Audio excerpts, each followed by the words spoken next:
Welcome back to our program tonight. We want to begin with our summaries. Government is being aired to issue the Eurobond by the first quarter of 2020. We have details on that, plus the latest on the US-Iran tensions.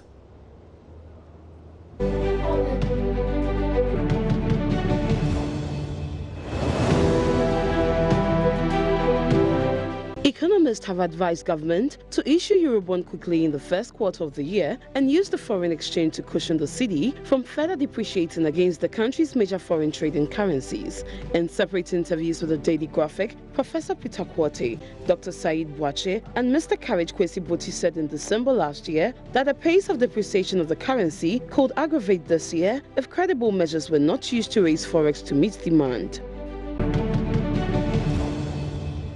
The growth rate in commercial banks' deposits has slowed down amidst the reforms undertaken by the central bank to strengthen the sector. The Bank of Ghana, in its latest banking sector report, stated that deposits, as the main source of funding for the banking industry, grew by 17.1% in October 2019, marginally lower than the 20.7% increase in the previous year. The central bank report means that, although bank total deposits still grew in the period under review, the rate of growth fell short of what was achieved a year earlier.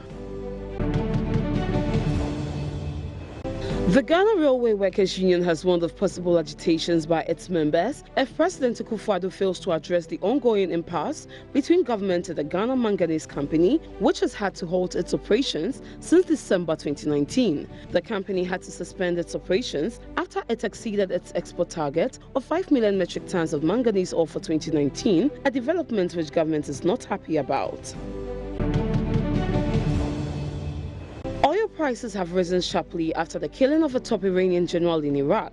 Analysts warn the action could escalate tensions in the region and affect global oil production. The price of Brent crude jumped by more than 3% and at one point hit $69.50 a barrel, the highest since September. It came after General Qasem Soleimani was killed in a U.S. drone strike at Baghdad airport, which the Pentagon described as defensive action.